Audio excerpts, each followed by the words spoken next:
ધંધુકા શહેરમાં બનેલી કમકમાટી ભરી જીવલેણ ઘટનામાં આખરે શું થયું હતું? બાઇક ઓવરટેક કરવાના મુદ્દે કોઈ વ્યક્તિનો જીવ લઈ લેવો એ કેટલું યોગ્ય કહેવાય? બાઇક અથડામણ જેવી નાની બાબત કેવી રીતે એટલી ઝડપથી જીવલેણ હિંસામાં ફેરવાઈ ગઈ?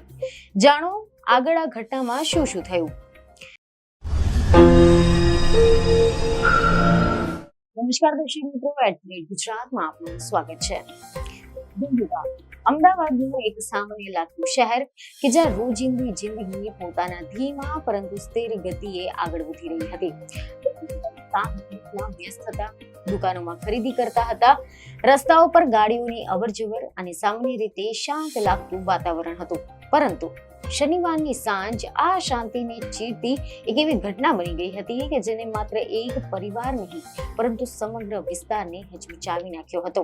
એક સામાન્ય વાતમાં યુવાનનો જીવ જાય ત્યારે આખું રાજ્ય હચમચી ઉઠે છે. આજે આપણે વાત કરી રહ્યા છીએ અમદાવાદ જિલ્લાના ધંધુકા શહેરમાં બનેલી એક કમકમાટી ભરી ઘટના વિશે કે જેણે સમગ્ર શહેરની શાંતિને ભય અને આક્રોશમાં ફેરવી દીધી હતી.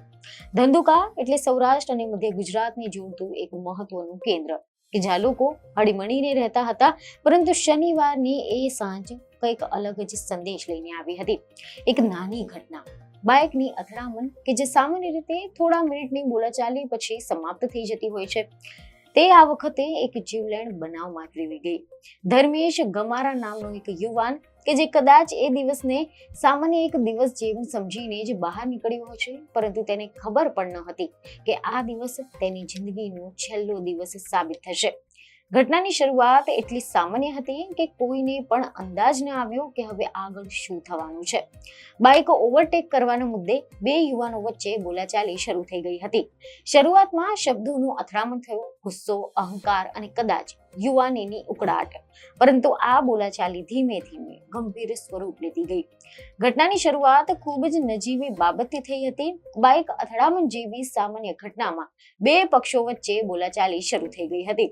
અપશબ્દો અને મામલો એટલો બધો વિચકાયો કે માનવતા નેવે મુકાઈ ગઈ. એવા આરોપ છે કે આ બોલાચાલી દરમિયાન સામેના પક્ષના યુવાનો ઉશ્કેરાઈ ગયા હતા અને પૂર્વ આયોજિત કાવતરું હોય તેમ ઘાતક હથિયારો કાઢ્યા હતા. એવા અહેવાલો સામે આવી રહ્યા છે કે એમાંનો એક યુવક પાસે છરી હતી અને આ એક હકીકતે આખી ઘટના માટે ટર્નિંગ પોઈન્ટ બની ગઈ હતી. કારણ કે ઝઘડો વધ્યો, ગુસ્સો કાબુની બહાર ગયો અને એકાએક છરીના ઘા મારવામાં આવ્યા. ધર્મેશ ગમારાને લાગેલો આ ઘા એ માત્ર એક ઈજા ન હતી પરંતુ જીવલેણ સાબિત થયો હતો. ધર્મેશ ગમારા પર છરીના તીક્ષ્ણ ઘા ઝીકવામાં આવ્યા. લોહી લુહાણ હાલતમાં ધર્મેશ રસ્તા પર ઢળી પડ્યો હતો અને તેને તાત્કાલિક હોસ્પિટલમાં ખસેડવામાં આવ્યો.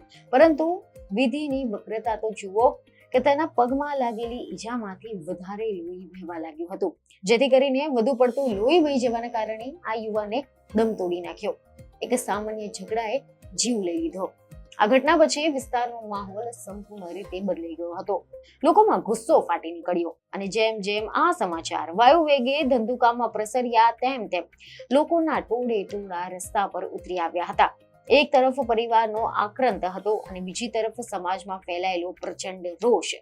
ધંધુકા બંધનું એલાન આપવામાં આવ્યું. બજારો ટપોટપ બંધ થઈ ગયા. વાતાવરણમાં એક વિચિત્ર પ્રકારની શાંતિ અને સાથે સાથે ઉકળતા લાવા જેવો આક્રોશ જોવા મળ્યો. લોકોએ ન્યાયની માંગ સાથે સૂત્રોચ્ચાર કર્યા. કેટલીક જગ્યાએ તો હિંસક આક્રોશ પણ ફાટી નીકળ્યા હતા. ક્યાંક આગ લગાડવાની ઘટના સામે આવી. ફાયર બ્રિગેડની ગાડીઓ આખી રાત દોડતી રહી હતી. સ્થિતિ એટલી બધી નાજુક થઈ ગઈ કે અમદાવાદ ગ્રામ્ય પોલીસ જ નહીં પરંતુ ઉચ્ચ અધિકારીઓએ પણ ધંધુકામાં ડેરો નાખવો પડ્યો હતો. ફાયર બ્રિગેડને બોલાવવામાં આવી, જેઓએ આગને કાબૂમાં લેવા માટે ભારે મહેનત કરી હતી. પોલીસ તાત્કાલિક હરકતમાં આવી અને પરિસ્થિતિ કાબૂમાં લેવા માટે પ્રયાસો શરૂ કર્યા. કારણ કે આ મામલો બે અલગ જૂથો સાથેનો જોડાયેલો હોવાનું માનવામાં આવતું હતું. ઉચ્ચ પોલીસ અધિકારીઓ પણ ઘટના સ્થળે તાત્કાલિક દોડી આવ્યા હતા. વધારાની પોલીસ ફોર્સ પણ તૈનાત કરવામાં આવી.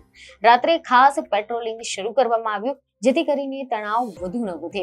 પોલીસના જણાવ્યા પ્રમાણે લગભગ 200 જેટલા પોલીસ કર્મીઓએ આ વિસ્તારમાં સતત પેટ્રોલિંગ કર્યું. માત્ર એટલું જ નહીં પરંતુ ઘેર ઘેર જઈને તપાસ પણ કરવામાં આવી. દરેક સંદિગ્ધ વ્યક્તિ પર નજર રાખવામાં આવી રહી હતી. પોલીસનું કહેવું છે કે જ્યાં સુધી સંપૂર્ણ તપાસ પૂરી ન થાય ત્યાં સુધી આ કોમ્બિંગ ઓપરેશન ચાલુ રહેશે. અહેવાલો અનુસાર આ દરમિયાન અમદાવાદ ગ્રામ્યના એસપી ઓમ પ્રકાશ જાટે પીડિત પરિવારની મુલાકાત લીધી હતી. લોકોમાં વિશ્વાસ બેસાડવા માટે ખુદ એસપી મેદાનમાં ઉતર્યા હતા. તેમણે પીડિત પરિવારની મુલાકાત લઈ ખાતરી આપી કે ગુનેગારોને છોડવામાં નહીં આવે. પરિવારે પણ મક્કમતા બતાવી અને સ્પેશિયલ પબ્લિક પ્રોસિક્યુટરની નિમણૂક તેમજ ઊંડી તપાસની માંગ કરવામાં આવી. રવિવારની સવાર પડતા સુધીમાં પોલીસે ઓપરેશન તેજ કર્યું હતું અને 2 મુખ્ય આરોપીઓને અમદાવાદ એલસીબી દ્વારા હસ્તગત કરી લેવામાં આવી હતી.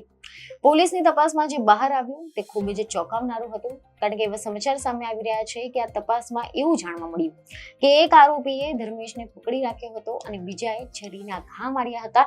એટલે કે આ કોઈ અચાનક બનેલી ઘટના તો ન જ હતી, પરંતુ તેમાં ગુનાહિત માનસિકતા સ્પષ્ટ દેખાઈ રહી હતી. આ કેસની ગંભીરતાને રાખીને રાજ્ય સરકારે પોલીસ વિભાગને મોટો નિર્ણય લીધો છે અને એસઆઈટી એટલે કે સ્પેશિયલ ઇન્વેસ્ટિગેશન ટીમની રચના કરવામાં આવી છે, જેમાં એક ડીવાયએસપી, 2 પીઆઈ અને 1 પીએસઆઈ નો સમાવેશ કરવામાં આવ્યો છે, જેનું સીધું સુપરવિઝન જિલ્લા એસપી પોતે કરી રહ્યા છે. આ ટીમ રોજિંદી ધોરણે તપાસનું મોનિટરિંગ કરશે અને જિલ્લા એસપી તેના ઉપર દેખરેખ રાખશે. પોલીસના મતે હાલ પરિસ્થિતિ સંપૂર્ણ નિયંત્રણમાં છે અને શહેરમાં શાંતિ છે. લોકો પોતાના સામાન્ય જીવનની તરફ પાછા વળી રહ્યા છે.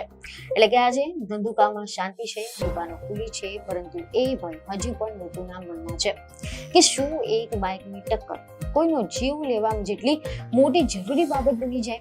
એટલું જ નહીં, શું આપણા સમાજમાં સહિષ્ણુતા ખૂટી રહી છે?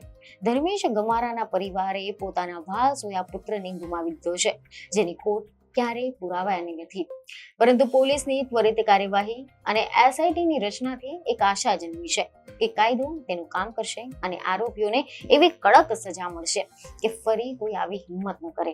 આ ઘટના આપણને શીખવે છે કે રસ્તા પરની નાની બાબતોમાં પણ ઉશ્કેરાવાના બદલે સંયમ રાખવો કેટલી જરૂરી છે. પોલીસ હજુ પણ આરોપીઓના ગુનાહિત ઇતિહાસને ફફોડી રહી છે. શું તેમની પાછળ કોઈ મોટું ષડયંત્ર હતું કે પછી આ માત્ર ક્ષણિક આવેશનું પરિણામ હતું? આ તમામ સવાલોના જવાબ હવે આગામી દિવસોમાં એસઆઈટીની તપાસમાં ખુલશે. હાલમાં તો સમગ્ર ગુજરાતની નજર ધંધુકા પર છે અને સૌ કોઈ ઈચ્છી રહ્યા છે કે ધર્મેશને ન્યાય મળે અને ધંધુકામાં ફરી ક્યારેક પણ આવું લોહી ન રેડાય. શાંતિ સમિતિની બેઠકો યોજાઈ રહી છે અને વહીવટી તંત્ર ચાપતી નજર રાખી રહ્યું છે.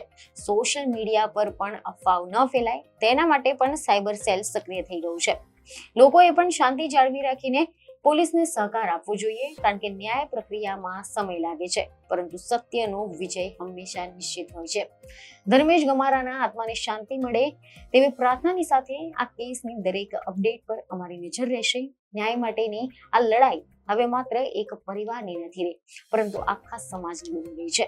દરેક નાગરિકની સુરક્ષા એ જ પ્રથમ પ્રાથમિકતા હોવી જોઈએ અને આ ઘટનામાંથી પાઠ ભણીએ આપણે એવું વાતાવરણ ઊભું કરવું પડશે કે જ્યાં આવી નાની નાની વાતોમાં કોઈ નિર્દોષનો જીવ ન જાય. એસઆઈટી હવે રિમાન્ડની પ્રક્રિયા હાથ ધરશે અને સીન રિકન્સ્ટ્રક્શન કરવામાં આવશે, જેથી કરીને અદાલતમાં મજબૂત પુરાવા રજૂ કરી શકાય. આ કેસમાં ફાસ્ટ ટ્રેક કોર્ટમાં સુનાવણી થાય તેવી પણ લોક માંગ ઉઠી રહી છે, જેથી કરીને વહેલી તકે ન્યાયનો ચુકાદો આવે. ધંધુકા ફરીથી ધબકતું થયું છે, પરંતુ તેનો રસ્તો પર આજે પણ એ ભયાનક શનિવારની યાદો તાજી થઈ રહી છે. કાયદો અને વ્યવસ્થા જળવાઈ રહે તેના માટે પોલીસ સતત તહેનાત છે. સાવધાન રહેવું જોઈએ અને શાંતિ જાળવવી એ જ અત્યારે સૌથી મોટી જરૂરિયાત છે. ધર્મેશ ગમારાનું નામ હવે માત્ર એક વ્યક્તિનું નહીં, પરંતુ એક ઘટના સાથે જોડાઈ ગયું છે. એક એવી ઘટના કે જે કદાચ લાંબા સમય સુધી લોકોના મનમાં જીવંત રહેશે અને કદાચ દરેકને વિચારવા માટે મજબૂર કરશે કે શું આપણે વધુ સહનશીલ બની શકીએ? શું આપણે ઝઘડાને અટકાવી શકીએ છીએ કે પછી આવી ઘટનાઓ ફરીથી બનતી રહેશે? આ પ્રશ્નોના જવાબ કદાચ સમય આપશે, પરંતુ હાલ માટે ધંધુકા આ ઘટનાથી ધીમે ધીમે બહાર આવી રહ્યું છે અને પોલીસ પોતાની તપાસમાં આગળ વધી રહી છે. ન્યાયની પ્રક્રિયા શરૂ થઈ ગઈ છે. હવે જોવાનું રહેશે કે આ કેસમાં શું નિર્ણય આવે છે અને શું આ ઘટના ભવિષ્યમાં આવી ઘટનાઓને રોકવા માટે કોઈ પાઠ શીખશે કે નહીં. તો દર્શક મિત્રો, હવે આ વિષય પર તમારું કમેન્ટમાં જરૂરથી જણાવો. બીજી એક ખબર સાથે ફરી મળીશું. ધન્યવાદ.